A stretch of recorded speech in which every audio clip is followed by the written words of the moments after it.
Auzubillahi minash-shaytanir rajim. Bismillahir-rahmanir-rahim. Alhamdulillahi rabbil alamin. Alhamdulillahi rabbil alamin. Summa salatu wassalamu ala rasulillah. Nous rendons grâce à Dieu, Seigneur du monde, créateur des cieux et de la terre, maître du jour dernier. Que sa paix et sa miséricorde se déversent en abondance sur le sceau des messagers. Le prophète Mohammed sallallahu alayhi wa sallam, sur sa sainte famille, ses valeureux compagnons, ainsi que sur toutes celles et tous ceux qui, comme vous et moi, leur ont emboîté les pas jusqu'au jour de la rétribution. Vous qui nous suivez, frères et sœurs, bienvenue à toutes et à tous dans ce nouveau numéro de votre émission Diamant Onéré, une initiative du Centre culturel islamique du Burkina en collaboration avec l'URCB-SD, l'Union des religieux et coutumiers du Burkina pour la santé et le développement. Aujourd'hui, nous parlons du rôle de l'autonomisation économique de la femme. Et pour ce faire, nous sommes avec Madame Adja Azeta Ouedraogo Denga, qui est femme entrepreneur, également bien au parfum des dynamiques islamiques dans notre cher pays, le Burkina Faso. Elle est entrepreneur. Elle est également bien au parfum des dynamiques islamiques dans notre pays et également active pour la promotion de la paix, la cohésion sociale et le vivre ensemble. Adja, salam alaikum wa rahmatullahi wa barakatuh. Wa alaikum salam wa rahmatullahi wa barakatuh. Déjà, dites-nous, femme musulmane et entrepreneuriat, est-ce facile? Ça dépend. Je dirais pour moi que c'est facile. Parce que je dois dire que je suis déjà fier d'être musulmane, parce que l'islam est la religion qui reconnaît la valeur de la femme et qui lui a accordé des droits et des devoirs selon ses différents statuts, qu'elle soit fille, qu'elle soit mère ou épouse.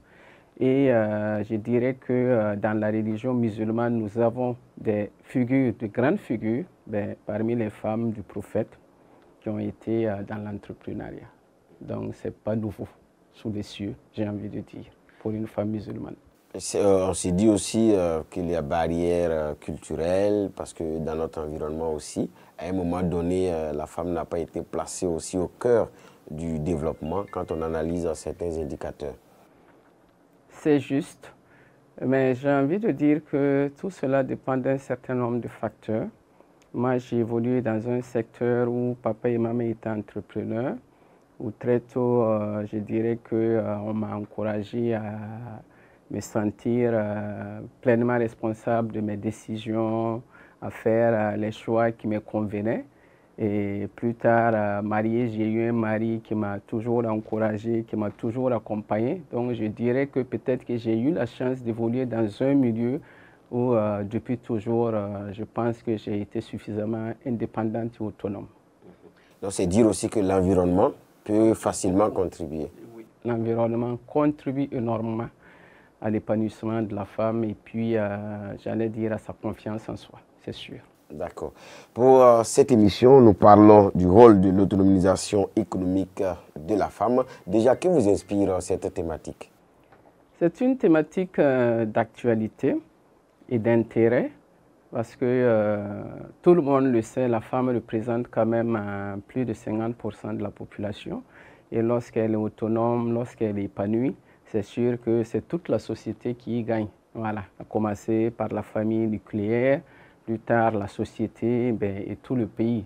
Et il est de ce fait-là important que on puisse accompagner la femme à acquérir donc, la pleine responsabilité de sa vie, à pouvoir opérer ses propres choix et à participer pleinement à la vie de la société dans tous les domaines. Maintenant, quand on parle aussi d'autonomisation économique de la femme, quelle est la définition, quelle compréhension devons-nous avoir? Pour moi, l'autonomisation économique de la femme, c'est de permettre à la femme de pouvoir être indépendante financièrement, de pouvoir non seulement subvenir à ses propres besoins, mais je dirais plus être utile sur le plan financier aussi à d'autres personnes. Voilà. Qu'elle puisse non seulement s'assumer financièrement, mais aider aussi d'autres personnes qui ont certainement des besoins dans son milieu familial ou en tout cas dans d'autres milieux. C'est comme ça que je l'entends. Est-ce à dire aussi que l'autonomisation économique de la femme participe à l'épanouissement de la femme et par ricochet au développement de la société? Exactement, exactement. Je disais la dernière fois que dans le mot épanouissement, on va forcément retrouver l'autonomisation économique, même si au contrario, l'inverse n'est pas juste. On peut être autonome sur le plan économique sans être épanoui, mais lorsqu'on est épanoui, je crois qu'à quelque part, l'autonomisation économique y participe, forcément. Voilà. Alors aujourd'hui, pourquoi, selon vous, on est obligé ou amené à mettre l'accent sur l'autonomisation économique de la femme? Je pense que si on fait une lecture de l'histoire, il y a certainement des raisons qui l'expliquent, mais je vais essayer de l'expliquer par ma propre lecture et très simplement. Il est plus facile pour moi de porter une charge à deux et de la porter seule.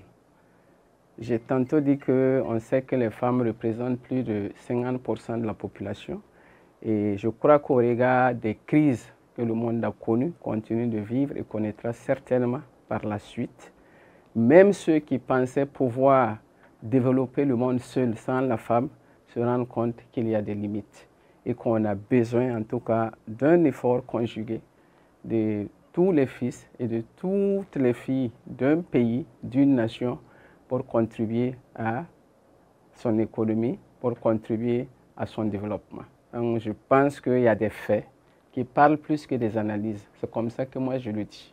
Un homme qui pense pouvoir faire tout seul se rend vite compte tenu de certaines contraintes, de certaines réalités, qu'il serait plus facile qu'il se fasse accompagner par une femme. Voilà, ça c'est ma lecture simple, sans rentrer dans le fait historique. Voilà. En tout cas, c'est très bien dit. Merci pour ces éléments de précision. Alors, dites-nous un peu l'activité économique. Est-ce qu'elle a des fondements en islam?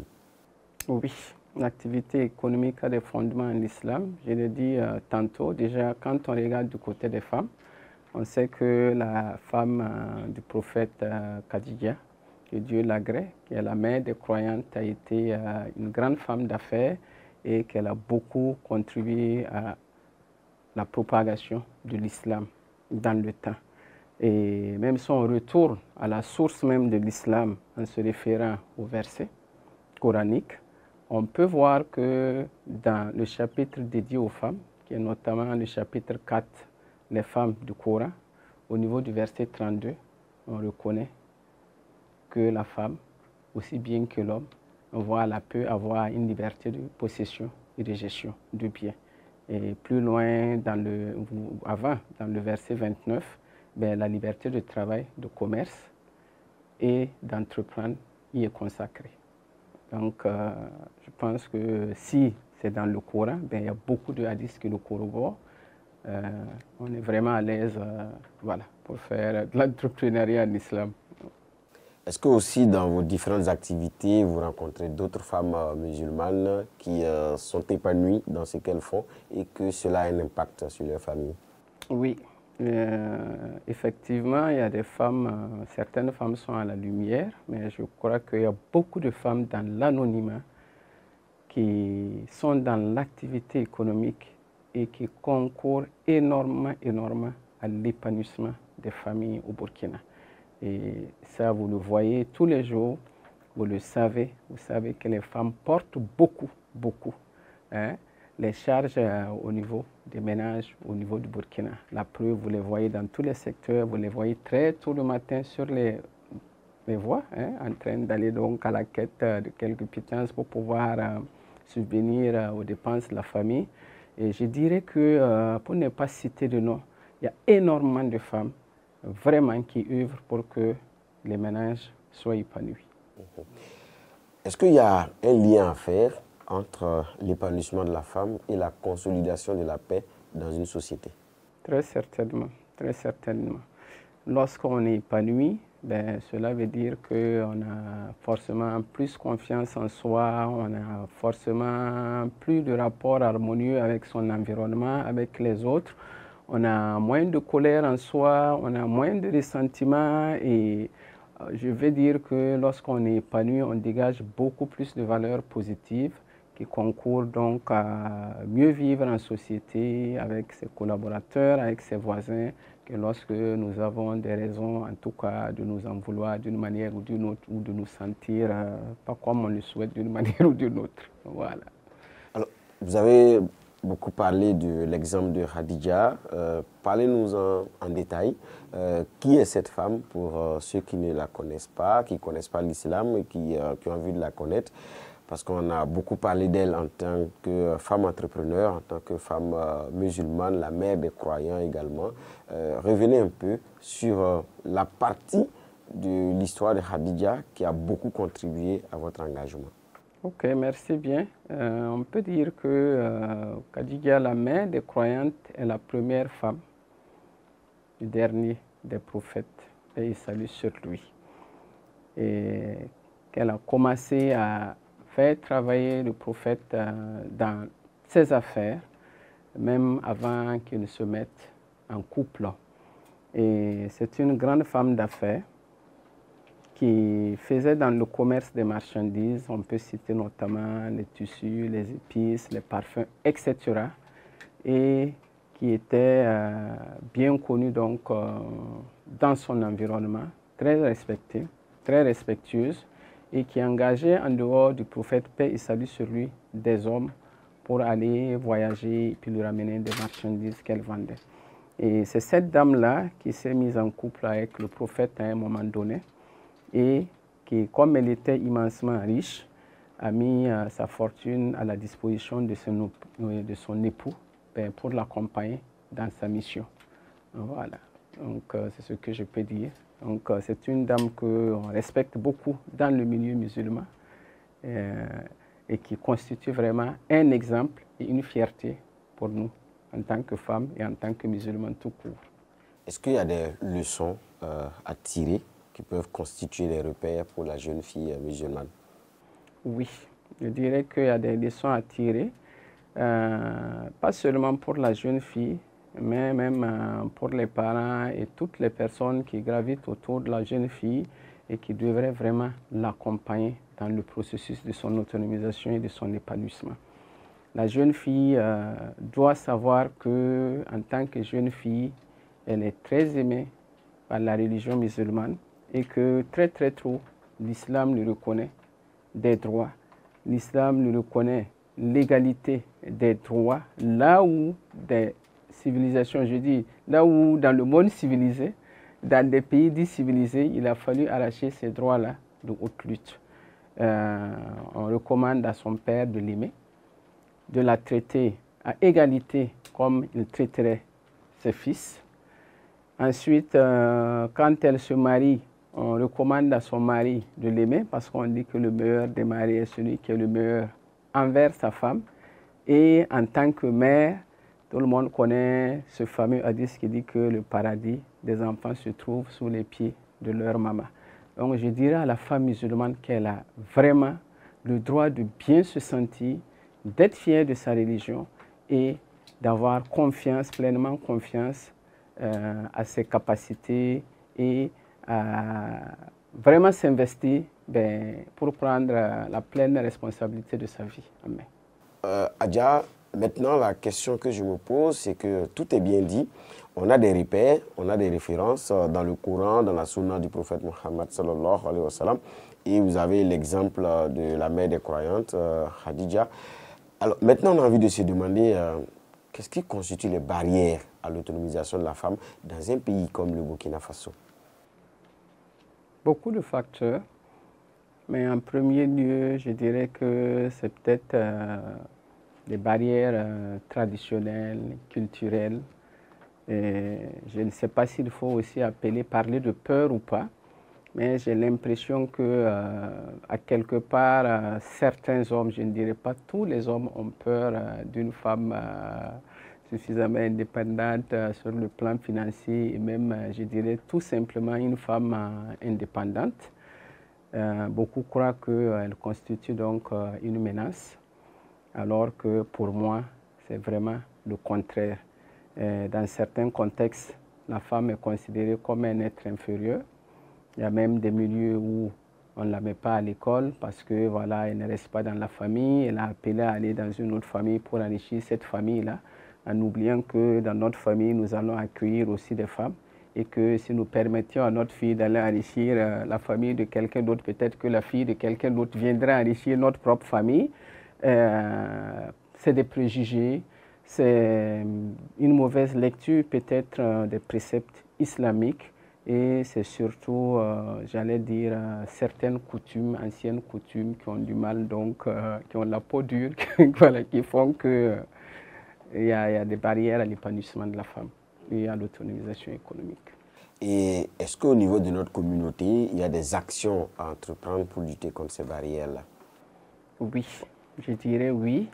Et je pense qu'il faut que les leaders religieux qui connaissent très bien les textes de l'islam se positionnent en premier plan. Et peut-être que pour cela, il faut que les associations de femmes s'organisent pour aller vers ces leaders-là et puis demander leur collaboration et puis effectuer un plaidoyer. Parce qu'on sait que même quand les droits sont reconnus, ce n'est pas toujours évident, comme je l'ai dit, parce que peut-être que certains ont peur que les femmes s'autonomisent. Ils ne savent pas de quoi sera fait demain si une femme devient indépendante. Et en même temps, j'ai envie de dire que l'islam prône quand même d'avoir un bon comportement parce qu'on dit qu'il n'y a pas de religion lorsqu'il n'y a pas de comportement qui accompagne donc la foi. Et une femme qui connaît très bien sa religion, connaît bien sa place auprès de son mari, auprès de ses parents, auprès de ses enfants. Et j'ai envie de dire que les femmes et les leaders religieux devraient travailler main dans la main pour passer un message positif par rapport à ce processus d'autonomisation de la femme-là, et dans les mosquées, dans les milieux où c'est possible, et initier même des actions, des projets pour accompagner les jeunes filles, les jeunes dames qui veulent entreprendre mais qui ont peur ou qui n'ont pas suffisamment de ressources, pour qu'ensemble, on puisse aller vers un monde meilleur où la femme contribue pleinement à la vie de sa famille et de sa nation. On a vu là le rôle des leaders communautaires. Est-ce que aussi la femme, comment elle peut faire pour sortir des préjugés, vaincre la peur et puis se lancer? Parce qu'on dit aussi que l'entrepreneuriat n'est pas facile. C'est vrai, tout ce qui est bien. Moi, j'ai envie de dire qu'il n'y a pas que l'entrepreneuriat qui n'est pas facile. C'est vrai qu'il y a des choses qui sont bonnes, qui sont faciles, mais il faut reconnaître que ce qui est bien n'est pas forcément facile. Alors, la question à se poser, c'est juste de savoir si c'est bien, si la difficulté elle est temporaire ou elle est pérenne, si c'est juste un chemin à parcourir pour aller vers la félicité, vers ce qu'on souhaite. Et pour cela, il faut encourager l'éducation de la femme. Il faut encourager, j'allais dire, l'information de la femme. Et il faut vraiment travailler à l'accompagner pour son développement personnel et l'aider à libérer son potentiel et à développer son leadership. Et je pense que sur ce plan-là aussi, on peut mettre en place des projets d'accompagnement de développement personnel et de leadership qui vont leur permettre de renforcer leur confiance en elles-mêmes. Parce que dès qu'on a de l'estime pour soi, lorsqu'on a foi en son potentiel, en sa capacité, et lorsqu'on est confiante, on peut pousser des ailes puis voler très haut. Certains aussi parlent de solidarité intergénérationnelle entre les aînés qui se sont lancés dans l'entrepreneuriat, qui ont eu du parcours, qui ont eu de l'expérience, qu'elles aussi puissent avoir des opportunités de parler de leur expérience, parler de leur vie aux plus jeunes, de sorte à ce que la flamme de la motivation puisse être transmise de génération en génération. Si vous pensez que ça peut être une solution envisagée. Ça peut être une solution et je crois qu'il y a déjà des initiatives dans ce sens. Parce que personnellement, j'ai déjà assisté à plusieurs activités de jeunes sœurs qui ont pris l'initiative d'encourager l'entrepreneuriat dans le milieu musulman et qui nous convient en tant qu'aînés à venir échanger avec elles, à partager nos expériences. Et je suis marraine d'une association que j'accompagne de manière pérenne et je contribue autant que je peux à leur activité. Et les initiatives existent, peut-être qu'il faut les multiplier et les encourager. Il y a multiplier les initiatives, les encourager, mais il y a aussi leur donner un coup de visibilité parce qu'on est dans un contexte où quand vous faites des choses qui marchent et que ce n'est pas porté, que ce n'est pas capitalisé, du coup, souvent ça peut jouer sur l'impact. Effectivement, je le prends comme des éléments sur lesquels il faut travailler et puis améliorer ce qu'on vient de dire. Et c'est en cela que je salue une initiative comme celle qu'on est en train d'avoir actuellement, qui permet justement de commencer à travailler sur cette visibilité-là. Et j'espère que d'autres organisations ou en tout cas d'autres associations vont emboîter le pas. Et de toute façon, c'est un appel aussi à y réfléchir. Et pourquoi pas monter, peut-être qu'il faut monter aussi des projets dans ce sens-là, effectivement, pour porter à la lumière tout ce qui se fait. Ça pourrait inspirer d'autres personnes. J'ai une question qui peut être un peu difficile, mais je vous fais confiance pour répondre à la question. Alors, quand vous regardez l'avenir, quand vous regardez aussi, vous tenez compte du présent et des réalités en matière de bien-être socio-économique de la femme, est-ce que vous avez peur ou vous avez confiance du lendemain? Personnellement, je ne connais pas la peur parce que je suis foncièrement optimiste. C'est peut-être un don. Et je remercie toujours le bon Dieu de me l'avoir donné.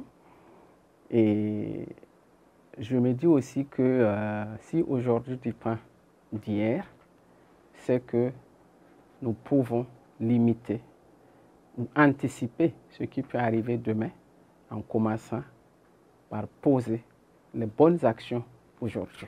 Parce que ce qu'on va récolter demain dépendra de ce qu'on va s'aimer aujourd'hui. Donc demain sera difficile ou pas difficile en fonction de ce que nous allons faire aujourd'hui pour préparer demain. Comme ça que moi je vois la chose. Merci beaucoup, très bien répondu. Et puis aussi, ça nous interpelle à savoir agir utile, faire les choses comme il se doit, pouvoir récolter les meilleurs fruits demain. Alors maintenant, je vais vous poser une question face à la caméra. Votre rêve sur l'autonomisation économique de la femme musulmane. Vous regardez la caméra, quel est votre rêve? Qu'est-ce que vous souhaitez nous dire qui vous tient à cœur? Le rêve, c'est que chaque femme du Burkina, et je dirais même du monde entier, quel que soit son âge, quelle que soit son origine, quelle que soit en tout cas la région qu'elle vienne, que ce soit un milieu urbain ou un milieu rural, puisse vivre utilement, vivre épanoui, vivre reconnu, accompagné surtout. Je rêve que partout où il y a une femme, que les personnes qui sont autour, qui peuvent l'aider à s'améliorer, qui peuvent l'aider à aller de l'avant, puissent l'accompagner pour qu'elle vive heureuse, parce qu'épanouie, elle pourra contribuer au bonheur du monde entier et de son environnement. Donc je rêve tout simplement que chaque femme soit vraiment libre, heureuse et contente et accompagnée par son milieu. Est-ce que cela aussi va impacter sur la paix, les messages de paix aussi? Oui. Vous savez que nous sommes au Burkina et on dit toujours que dans la cour du chef, il y a toujours une femme qui est dans la maison et qui conseille le chef. Et on dit aussi que derrière un grand homme, il y a toujours une grande femme. Je suis sûr que si les femmes sont posées, si elles sont épanouies, elles sauront conseiller les hommes même quand elles ne pourront pas le faire directement. Et c'est elles qui sont en première ligne aussi dans l'éducation des enfants. Ne n'oublions pas, parce que c'est les enfants d'aujourd'hui qui seront les adultes de demain. Donc quand la femme se met dans son rôle d'éducatrice, de conseillère, il n'y a rien à faire, elle va prôner la paix. Parce que quand il n'y a pas de paix, c'est les femmes qui sont les premières victimes. Quand un fils meurt, ça déchire le cœur d'une mère. Quand un époux meurt, ça laisse un grand fossé. Donc je crois que s'il y a quelqu'un qui veut vraiment la paix et qui prône la paix, c'est d'abord les femmes, parce qu'elles sont les plus rudement touchées quand il n'y a pas de paix dans nos communautés. Message de cœur de notre invité sur le plateau de l'émission Diamant Béonéré. L'invitation est lancée pour bâtir la paix de demain. Il est temps d'agir utilement pour l'autonomisation de la femme et c'est maintenant. Madame, nous sommes à la fin de notre entretien. On va vous dire grand merci. C'est moi qui vous remercie pour l'initiative et pour la considération qui a été donnée à ma modeste personne de pouvoir participer à votre programme et à cette émission. Merci à tous ceux qui nous regardent également. Merci beaucoup. Nous vous souhaitons plein succès dans vos activités, qu'Allah soit toujours au contrôle. Amin. Et qu'il facilite la prospérité de vos affaires. Amin. Sinon, on sait que si vos affaires prospèrent, nous aussi, ça va nous arriver. Inch'Allah. C'est déjà arrivé.